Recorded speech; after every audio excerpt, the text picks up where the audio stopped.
Alors bonjour à tout le monde, voilà, tous ceux qui regarderont la vidéo, mon petit espace, donc je vous invite à rentrer, c'est ma petite Sandy qui filme, vous ferez sa découverte tout à l'heure, mais pour l'instant, on entre.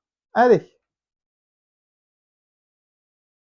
donc je vous présente, bon, il va se présenter d'ailleurs, Bonjour, c'est Christophe. Christophe, un de mes élèves aussi, qui a fait un bon chemin aussi bien au niveau chamanique qu'au niveau Reiki, puis qui va continuer à apprendre. Voilà, donc ça c'est l'espace dans lequel j'aime vous recevoir, où je reçois les gens. Où on travaille aussi bien en Reiki qu'en chamanisme. Euh, Maintenant, je fais plus des petits stages de 4-5 personnes, histoire d'être plus en intimité et surtout, j'ai envie de dire, qu'on puisse aller plus en profondeur que quand on a 10-15 personnes.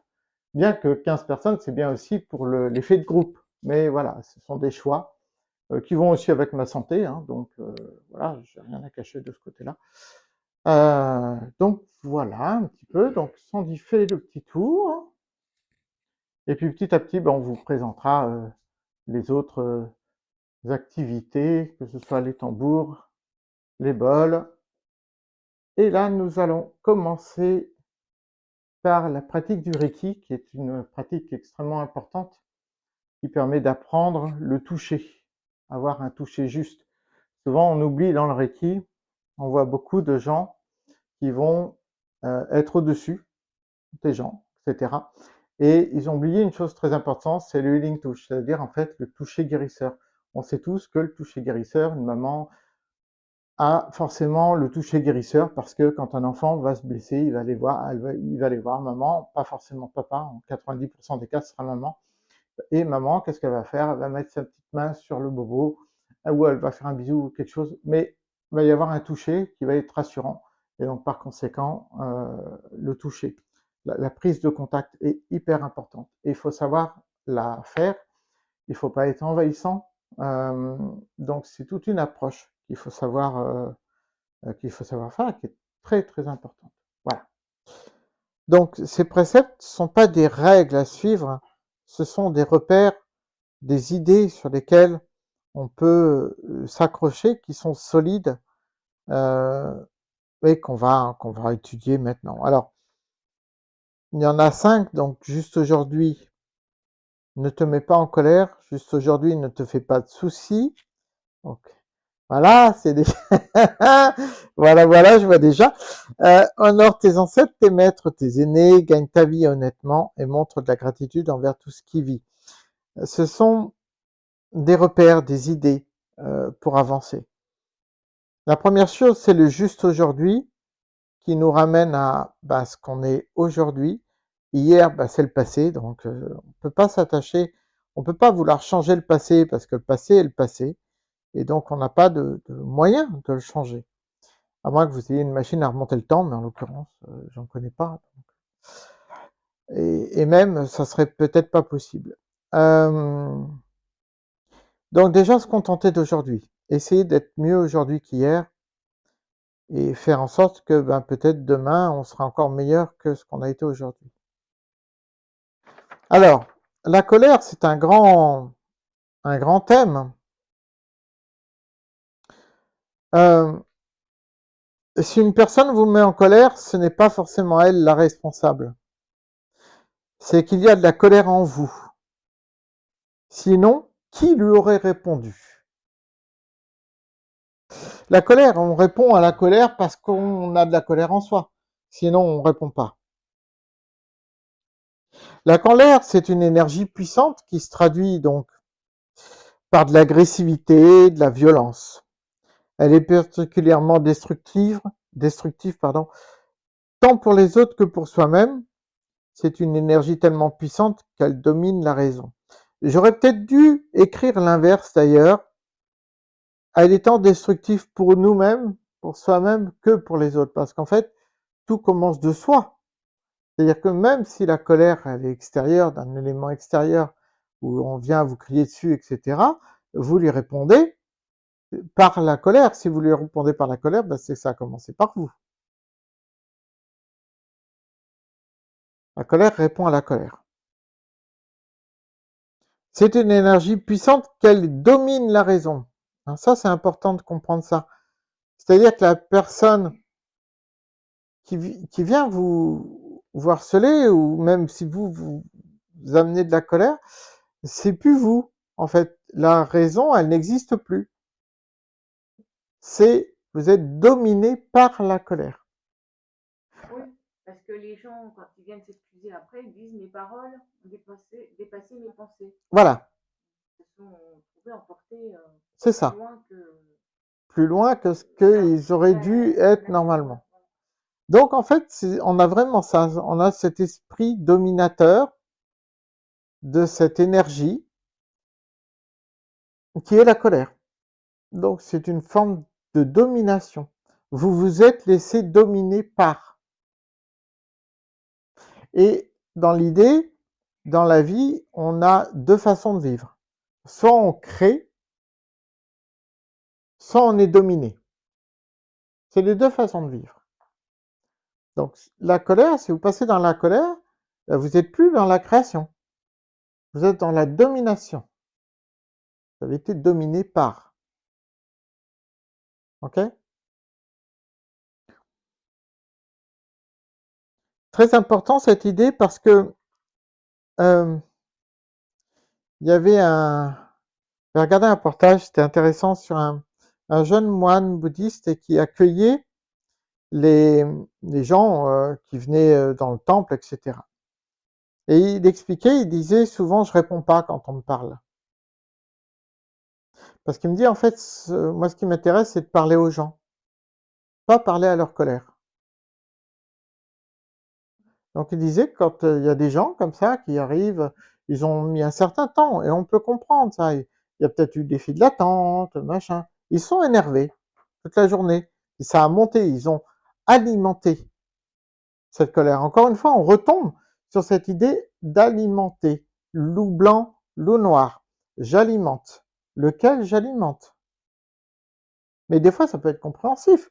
Je veux dire, on est en plein soleil, sur une longue nuit, une longue file d'attente, on a envie d'aller dans le temple tibétain, je sais pas, le visiter, etc. Et on se tape 3 heures de file d'attente. Donc on peut être énervé. Ça peut arriver à tout le monde. Cela dit, le jeune moine, il disait, ben moi je réponds pas. Alors, il monte en puissance, évidemment. Ben, tant pis pour eux, c'est leur histoire. Parce que lui, en fait, il disait, ben moi j'ai pas envie de ça. Donc je répondrai à la personne ben, quand elle aura fini de monter en puissance, au bout d'un moment, ben, ça va redescendre. Parce que la colère, elle n'est pas inépuisable. C'est une grande puissance, mais c'est pas inépuisable. C'est-à-dire que la personne, ça va s'épuiser. C'est un volcan. Et un volcan, ça explose, ok? Mais ça dure pas. Ça peut pas. Au bout d'un moment, ben, ça va retomber. Et à ce moment-là, ben, on peut parler. Mais parler avant, c'est pas utile. Ça marche pas. Donc le monsieur disait, ben, je réponds pas. Ou des fois, il dit, ben, je vous répondrai quand la colère sera partie. Parce que là, je parle à la colère, ça m'intéresse pas. Tout à son honneur. Alors, derrière chaque colère, il y a la peur et la souffrance. Il faut le savoir. En observant ce qu'il y a derrière la colère, en remontant jusqu'à la source, nous pourrions sans doute guérir des blessures, apaiser la colère. On peut changer que ce que l'on comprend. Si vous ne comprenez pas pourquoi vous êtes en colère, comment voulez-vous la travailler?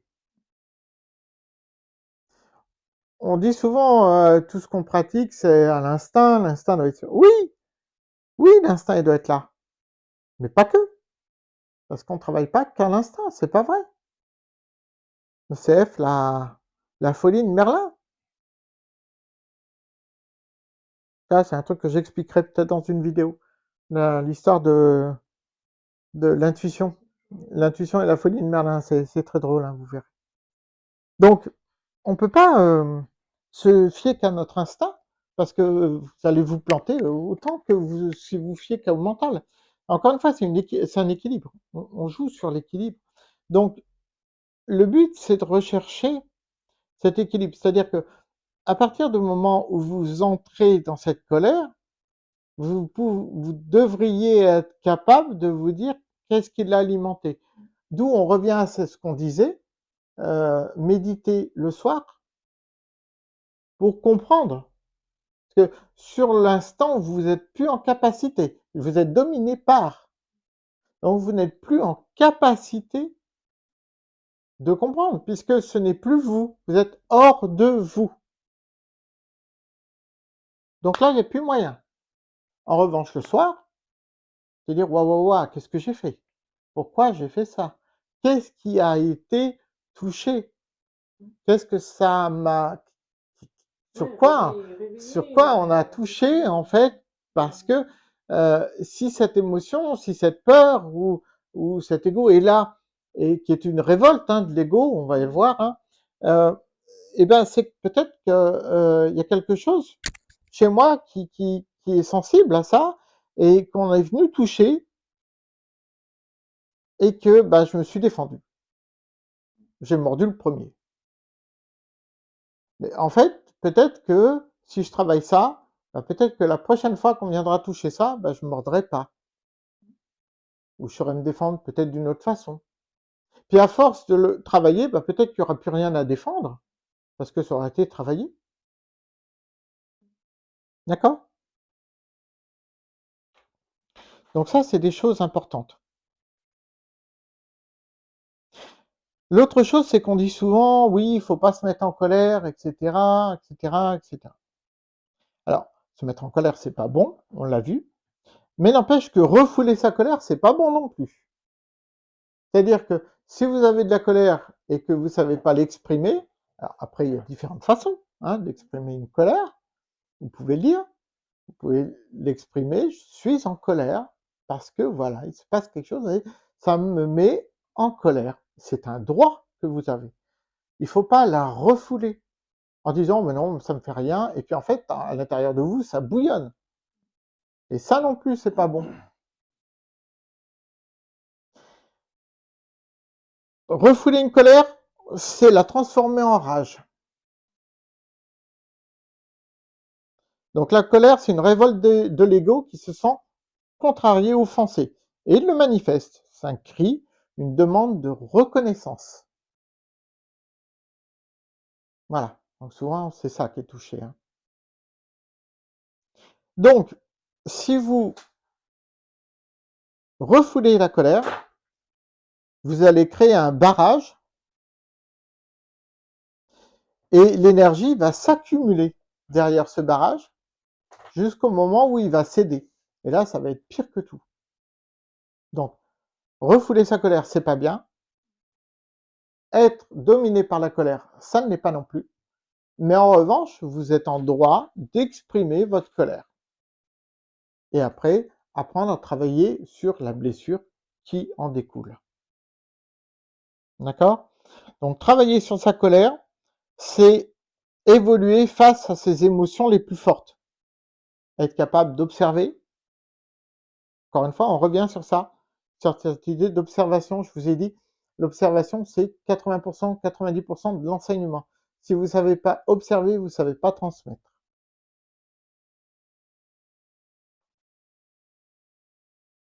Comprendre les mécanismes émotionnels, conscients, inconscients, qui se mettent en place. La violence infligée à autrui est un refus ou une incapacité à être responsable de ses comportements. Si vous violentez quelqu'un, attention, violenter, c'est pas physique forcément, ça peut être verbal, et le verbal fait beaucoup plus mal que le physique, parce que le physique, une fois qu'il est passé, il est passé. Enfin, il peut y avoir des séquelles ou des choses comme ça, mais souvent, un coup de poing, c'est un coup de poing. Mais les paroles, c'est incisif. C'est beaucoup plus méchant. C'est beaucoup plus incisif. C'est de la cruauté pure, en fait. Vous savez que vous allez faire mal, en fait. Et il y a un côté jouissif, même derrière, qui peut exister.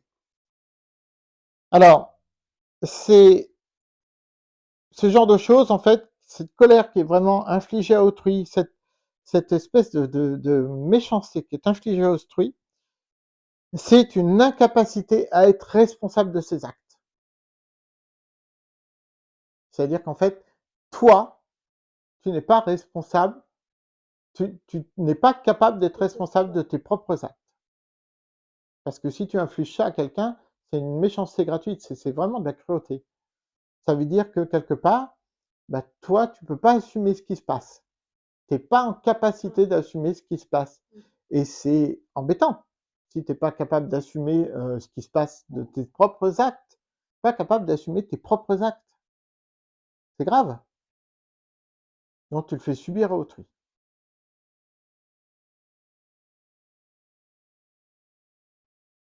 Donc tout ce qui est colère, ça débouche sur la rancœur, la violence, la haine, la culpabilité.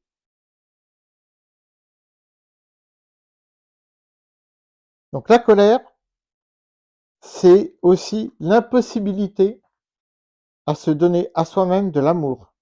Et évidemment, si on ne peut pas s'en donner à soi-même, eh bien on ne peut pas en donner aux autres.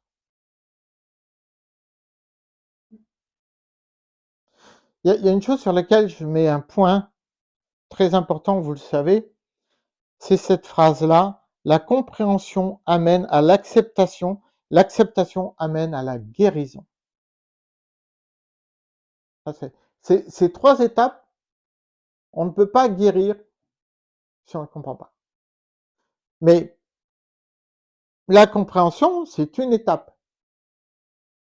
Comprendre, c'est bien. Après, il faut travailler dessus pour être capable d'accepter ce qui se passe. Voilà. Se dire, OK, c'est là, j'en fais quoi? Voilà. On n'est pas obligé d'accepter. Hein. On est juste là pour dire, j'accepte ce qui est présent parce que de toute façon, je ne peux pas y changer. Par exemple, on a eu beaucoup de colère pendant le début de la guerre en Ukraine. Bon.